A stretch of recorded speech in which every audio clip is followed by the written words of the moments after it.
사도행전 16장 6절부터 23절까지 마침내 이제 유럽 땅으로 복음이 전파됩니다. 자, 지금까지 예루살렘과 온 유대와 사마리아와 또 갈릴리와 통과해서 시리아를 통과해서 터키까지 지금 복음이 전해졌거든요. 그런데 아직까지도 거기를 못 넘어갔어요. 그리스로 못 넘어간 상태인데 오늘 드디어 그리스로 넘어갑니다. 복음의 지경이 지금 확장되어 가고 있습니다. 자, 성령이 아시아에서 6절 말씀을 전하지 못하게 하시거늘. 여기서 아시아는 터키입니다. 터키. 소아시아. 그죠? 소아시아, 터키를 말하는 겁니다. 지금의 튀르키예라고 또 이름을 바꿨는데 어쨌든 아시아에서 말씀을 전하지 못하게 하시거늘 그들이 부르기아와 갈라디아 땅으로 다녀가 무시아 앞에 이르러, 여기 전부 다 아직 터키 땅이에요. 비두니아로 가고자 애쓰되 예수의 영이 허락하지 아니하시는지라. 지금 6절에는 성령이라 그랬고요. 7절에는 예수의 영이라고 말씀했습니다.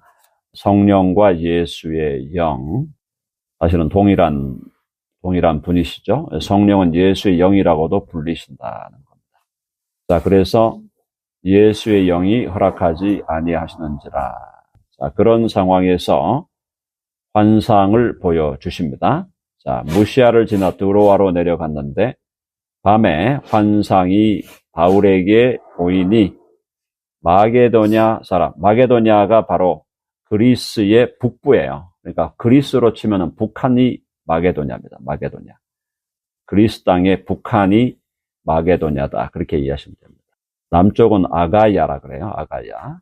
이 마게도냐가 그리스의 북쪽인데 빌립보라면은 그것은 우리 대한민국 한반도로 보면 청진 땅쯤 된다고 봅니다.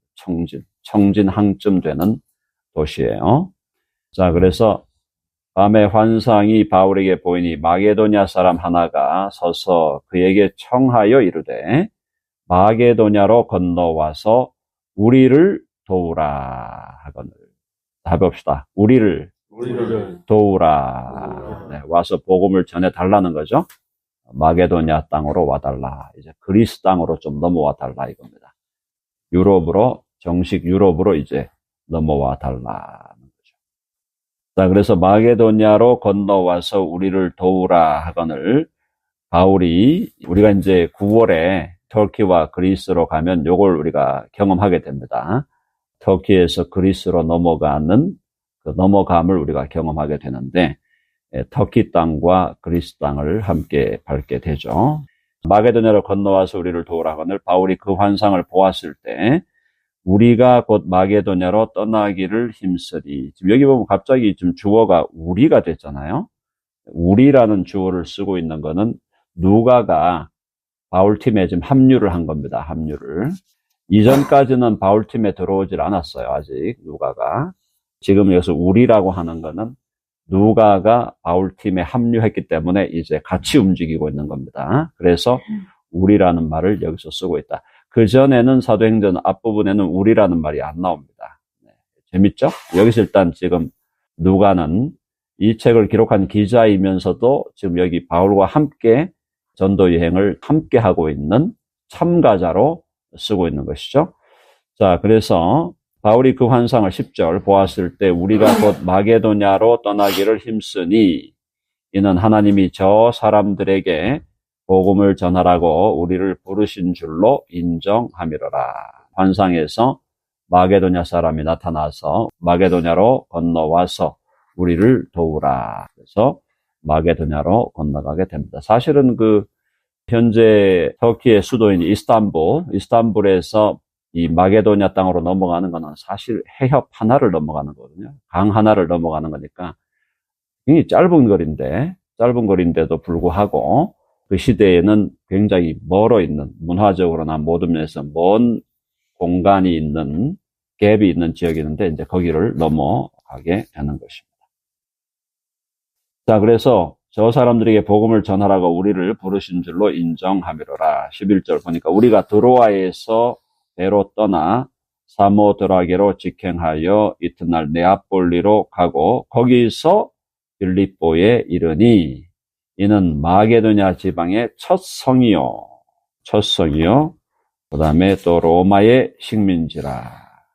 이 성에서 수일을 유하다가 원래는 그리스 땅이죠. 원래 그리스 땅인데 이미 지금은 제국이 로마 제국이잖아요. 그리스 헬라 제국 시대 때 세워진 땅입니다. 이 빌립보는 헬라 제국 때 세워졌는데 지금은 로마가 지배하니까 로마의 식민지가 되어 있는 거죠. 자, 그래서 마게도냐 지방의 첫 성이요 또 로마의 식민지라. 이 성에서 수일을 유하다가 여기서 유하면서 이제 복음 전도의 기회를 이제 보고 있는 것입니다. 안식일이 되었어요. 13절 같이 읽어봅시다. 시작. 안식일에 우리가 기도할 곳이 있을까 하여 문 밖 강가에 나가 거기 앉아서 모인 여자들에게 말하는데, 자, 안식일에 우리가 기도할 곳이 있을까 하여 문 밖 강가에 나가면은 누가 있습니까? 우리 아주머니들이 있죠. 네, 그래서 문 밖 강가에 나가 거기 앉아서 모인 여인들, 여자들에게 말하는데, 두아디라시에 있는 자색 옷감 장사. 여기 두아디라 이거는 터키의 서쪽이죠. 그죠? 우리 서해안 쪽에 있는 도시입니다. 두아디라시에 있는 자색 옷감 장사로서 하나님을 섬기는 루디아라는 여자가 나타났어요. 네, 루디아. 또 우리 사도행전에 나오는 아주 탁월한 여성 제자입니다. 여성 제자. 이 루디아라는 여성이 옷감을 다루는 장사. 예로부터 옷감 장사는 상당히 수입이 괜찮은 사업이었죠. 옷감 장사. 우리나라도 옛날에 비단 장사하고 뭐 이런 거 하면은 사실은 괜찮았죠. 그죠? 자, 그래서 자색 옷감 장사로서 하나님을 섬기는 루디아라는 한 여자가 말을 듣고 있을 때 주께서 그 마음을 열어 바울의 말을 따르게 하신지라. 이렇게 되어 있습니다. 참 귀한 말씀이죠. 이 사람은 자기가 갖고 있던 재력으로 초대 교회를 많이 돕게 되죠. 이 여성이요. 이 루디아라는 여성이 한 여자가 말을 듣고 있을 때 주께서 그 마음을 열었다. 해봅시다. 주께서 그 마음을 열어. 무슨 뜻입니까? 결국 예수님을 믿게 된다는 것은 자기가 믿는 것 같지만 자기가 믿는 게 아니에요. 처음부터 시작할 때부터 하나님이 그 마음을 열어주지 아니하면 누구도 하나님께로 올 수가 없는 겁니다. 왜? 모든 인간은 지금 절대적인 흑암 아래에 있거든요. 절대적인 흑암 아래에 있는, 우리가 신학적으로 전적으로 타락한 상태에 있기 때문에 하나님의 말씀을 들을 귀가 없어요. 아무리 우리가 가서 복음을 전해도 들을 수가 없다니까요. 하나도 안 들려요. 그래서 주께서 그 마음을 열어주셔야 돼요. 그러니까 전도하는 거는 우리가 하지만 누가 결국 믿게 하는 거예요? 믿게 하는 건 하나님이 하시는 거예요. 그래서 그 마음을 열어 바울의 말을 따르게 하신지라. 성령께서 역사하신 거죠. 역사하셔서 그 여인의 복음이 증거되니까, 우리가 신학적으로 얘기하면은 복음이 증거되는 걸 통해서 외적인 소명, 외적으로 하나님이 부르시고 복음으로, 그다음 내적으로 성령이 그 안에서 역사해서 그 사람이 그 말씀을 이것이 뭔가 모르게 진리다, 이것이 뭔가 모르게 나에게 구원의 메시지구나라고 하는 그 마음이 클릭되게 하는 분은 하나님이시다. 하나님. 성령이 그 마음을 열어서 바울의 말을 따르게 하신지라고 말씀하고 있습니다. 성경이 분명하게 얘기하고 있죠. 루디아가 열심을 다해서 믿었다, 그렇게 얘기하지 않습니다. 성경은 루디아가 열심히 청종하여 막 고민하다가 믿게 되었다, 그거는 현상적인 얘기로는 할 수 있겠지만은 본질은 그게 아니다. 본질은 하나님이 그 마음을 열어줘야 돼요. 그러지 아니하면 어떠한 인간도 구원받을 수가 없다는 거예요. 구원을 받았다, 예수님의 말씀을 믿게 되었다, 복음을 깨닫게 되었다, 전적으로 하나님의 은혜다. 여러분 아멘 하시죠? 그래서 아무도 자랑할 수가 없는 거예요. 내가 구원받은 거에 대해서는 내 자랑을 하면 안 된다. 하나님만 자랑하라 그랬죠. 자, 그래서 그 마음을 열어 바울의 말을 따르게 하십니다. 그와 그 집이, 이 루디아와 루디아의 집이 다 세례를 받았다. 자, 여기 이제 재밌는 거죠. 여기 좀 루디아만 세례를 받은 게 아니고 그 집이 다 세례를 받았어요. 자, 여기서 이제 우리가 어떤 논리를 펴느냐 하면은, 그러면 이때 이 세례를 받은 사람 중에 이 집안에 어린아이들이 있을 거 아니냐. 그러니까 유아도 세례를 줬을 거 아니냐. 이렇게 하면서 이제 유아 세례론자들이 그걸 주장하는 중요 본문이 됩니다. 네, 그것도 뭐 일리는 있어요. 이때 예를 들어서 그와 그 집이 다 세례를 받았다. 그러면 다 받았으면, 그러면 어린아이가 혹시 있었다면, 한두 살 된 애가 있었으면 걔는 그러면 세례 안 주고 넘어갔나? 침례 방식으로는 안 줬겠죠. 지금 이 루디아와 루디아의 집에서 하는 얘기입니다. 만일 나를 주 믿는 자로, 주 예수 그리스도를 믿는 자로, 그리스도인으로, 예수 제자로 알거든 내 집에 들어와 유하라. 어디 딴 데 뭐 여관 같은 데 가지 말고 우리 집에 와서 유하라 하고 강권하여 머물게 하니라. 그래서 바울과 같이 간 팀이 바울과 실라죠. 바울과 실라가 같이 가고 또 누가가 붙어 있어요. 같이 그렇게 붙어 있는 바울 팀이 함께 루디아라는 사업가의 집에 이제 머물게 되는 것입니다. 그래서 이게 다 좋은 그림들이에요. 사업을 하시는 분들은 이런 사업을 통해서 복음 전도를 돕고 전도자를 후원하고 하는 것은, 이건 뭐 초기 교회 때부터 시작된 일이고 이 일은 2000년 동안 지속되어 왔죠. 네. 그래서 거룩한 사업을 일으키고 기업을 일으켜서 재정적으로 어느 정도 여유가 생기면 뭐 해야 되나? 크루즈 여행 떠나면 안 돼요. 그런 거 하면 안 되고 모아서 열심히 선교사님들 돕고 또 어려운 사람들 돕고 그렇게 하셔야죠. 사업을 일으켜 주시는 이유가 혼자 쾌락을 즐기라고 하는 게 절대 아닙니다. 우리가 다 알고 있지만은 제 설교를 듣는 사람들이 우리 교회에 있는 분들만이 아니잖아요. 유튜브에 벌써 거의 한 300명 지금 들어와 있어요. 그 중에 많은 사람들이 거의 목회자들인 것 같아요. 목회자들이 지금 한 300명 가까이 들어와서 듣고 있는데, 제가 그분들을 대상으로도 지금 의식하면서 설교를 하고 있는 겁니다. 결국은 복음을 듣고 복음을 믿고 살아간다는 것은 복음이 내 삶의 액세서리가 되면 안 돼요. 많은 사람들은 액세서리로 생각합니다. 교회 다니세요? 예, 뭐 사랑의 교회 다니고 뭐 온누리 교회 다니고. 근데 그게 액세서리야. 그냥 멋있는 무슨 아름다운 무슨 목걸이를 찬 것처럼 진짜 예수 그리스도에 대한 헌신은 없으면서 내가 무슨 교회 다니고 어떤 교회 다니고 다 이름뿐으로 그렇게 하면은 그 인생이 얼마나 참 천박한 인생이 되는 겁니까? 복음이 액세서리가 되면 안 되고 복음이 내 생명이 되고 내 삶의 중심이 돼야 되고, 그걸 위해서 나는 목숨도 버린다라고 기본적으로 생각하고 살아가야 된다는 거죠. 지금 이 바울 팀들은 죽음을 각오했겠습니까? 아니면은 죽음을 뭐 그냥 피해가면서 살았습니까? 어떻게 살았습니까? 죽음을 각오하고 다니는 거예요. 지금 여기 무슨 여기서 터키 다니다가 그리스 가는 게 죽음을 각오하고 가는 여행들이잖아요. 우리의 인생이 정말 주를 위하여 살고자 한다면 복음이 내 삶의 생명이 되게 하여 주시옵소서. 복음을 전하다가 내가 죽더라도 그냥 주님 앞에 주님 영광스럽게 가겠습니다 라고 생각하고 가야 된다.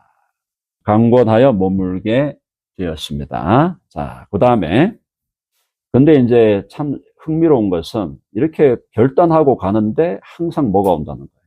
시련이 온다는 거예요. 자, 주를 위하여 거룩한 헌신을 하고 주를 위하여 대장정을 나섰는데 나서자마자 감옥에 갇히는 거예요. 하나님의 놀라운 섭리죠.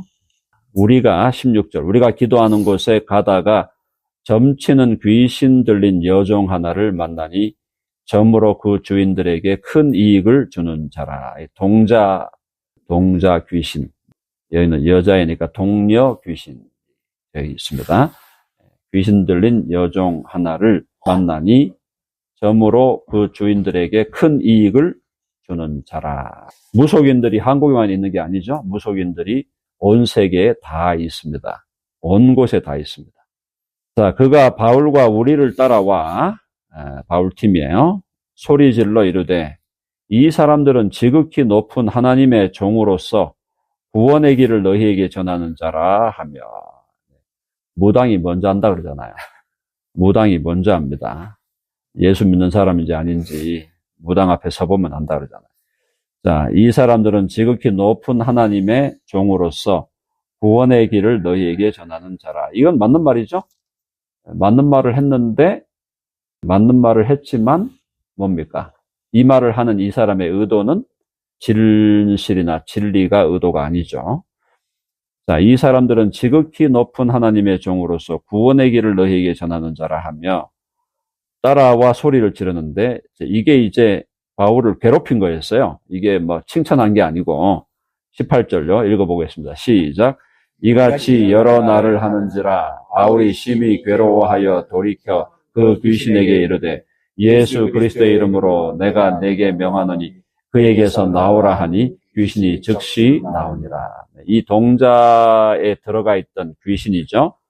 이 귀신, 동료에게 들어가 있던 귀신이 계속 따라다니면서 소리 지르면서 여러 날을 괴롭히니까 바울이 심히 괴로워하여 돌이켜 그 귀신에게 이르되 예수 그리스도의 이름으로 내가 네게 명하노니 그에게서 나오라 하니 귀신이 즉시 나오니라. 예수의 이름으로 귀신을 쫓아내는 것은 우리 그리스도인의 특권인 줄로 믿습니다. 네. 우리 교회가 무슨 순복음교회처럼 그렇게 하진 않지만은 그래도 가끔씩 저도 혼자서 속으로 마귀 역사하는 거가 보이면 한 번씩 제가 내쫓고 합니다. 여러분들이 그런 거 한 번씩 하셔야 돼요. 분위기가 쎄하구나, 마귀 역사가 있구나 하면은 보통 세상에 들어가서 살다 보면은 마귀가 역사한다는 걸 느낄 때가 있어요. 그때는 한 번씩 묶어야 돼. 아니면 쫓아내버려야 돼. 속으로 하면 돼요. 예수 그리스도의 이름으로 명하노니 물러갈지어다. 한마디로 물러가라 하면 물러가게 됩니다. 아무 힘이 없어요. 귀신이 무슨 힘이 있어요? 자, 우리가 누굽니까? 우리가 하나님의 아들과 딸이고 우주의 왕이에요. 예수님이 큰 왕이시고 우리는 작은 왕들이라고. 근데 어디 귀신이 나서가지고 소리를 지르고, 바울이 지금 얼마나 괴로웠으면 소리를 지르겠습니까? 바울이. 이같이 여러 날을 하는지라 바울이 심히 괴로워하여 돌이켜 그 귀신에게 이르되 예수 그리스도의 이름으로 내가 네게 명하노니 그에게서 나오라 하니 귀신이 즉시 나오니라. 귀신이 결국은 나오게 됩니다. 자, 그 다음에 바울이 이제 잡혀요. 잡혀서 이제 빌립보 감옥에, 제가 지난 10여 년 전에 터키 그리스를 한번 다녀왔는데 그때 그리스 가서 재밌었던 게 빌립보에 바울이 갇혔던 감옥을 봤거든요. 감옥이 신기하게 생겼더라고요. 자, 19절. 여종의 주인들은 자기 수익의 소망이 끊어진 것을 보고 바울과 실라를 붙잡아 장토로 관리들에게 끌어갔다가, 이거 상상되시죠?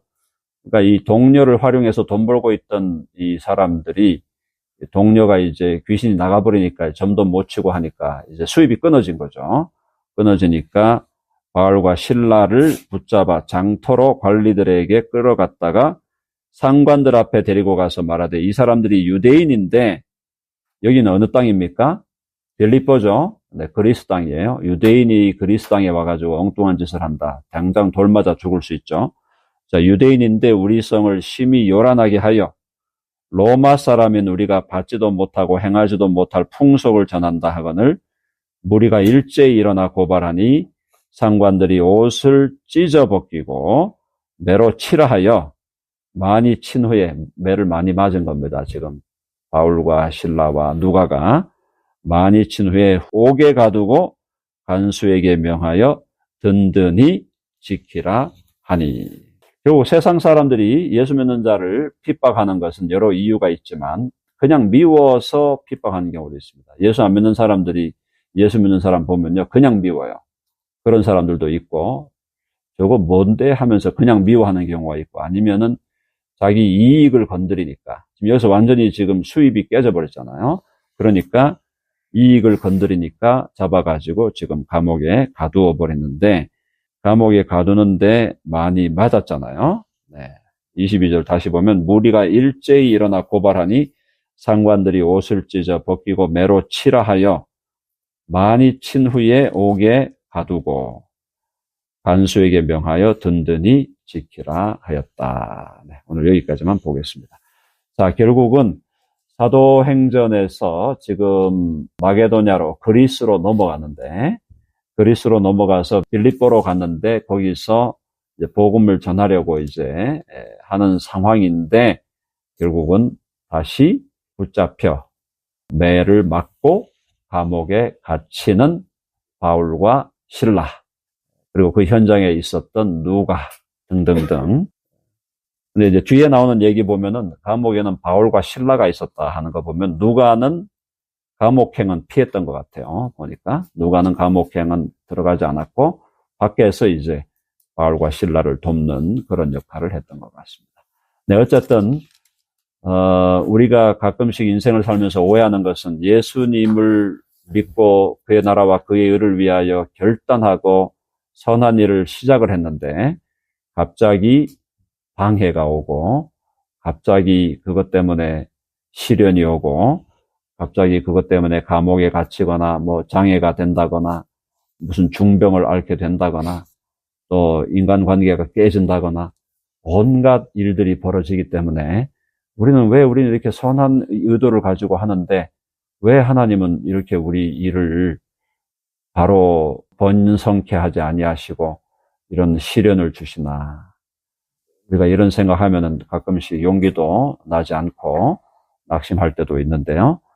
그게 아니고 선하고 거룩한 일을 하려면 할수록 마귀와 세상이 우리를 계속해서 넘어뜨리려고 하는. 근데 큰 틀에서는 하나님이 허락하는 거죠. 큰 틀에서는 하나님이 허락하시고 하기 때문에 일어납니다. 근데 그건 그 시련과 어려움을 통해서 우리가 타고 있는 배가 더 빨리 가게 하기 위한 거예요. 하나님의 나라의 일이 더 번성케 하기 위해서는 그 시련이라는 또 환난이라는 장애라고 하는 고난이라고 하는 그 아픔들을 그걸 통과하면서 하나님의 나라는 번성해 가는 것입니다. 그렇기 때문에 절대로 우리는 번영신학이 아니죠. 시작하면 다 잘 된다. 그런 건 하나도 없습니다. 시작하면서 다 잘 되면 그거 굉장히 위험한 거예요. 시작하면서 모든 게 잘 된다? 위험한 겁니다. 그게 아니라 거룩하고 선한 일을 추구할수록 도전과 어려움과 시련은 항상 붙어 다닌다고 생각하고 그걸 잘 믿음으로 극복하면서 고난을 포용하는 행복. 해봅시다. 고난을 포용하는 행복을 누리는 우리 모두가 되기를 간절히 바랍니다. 네.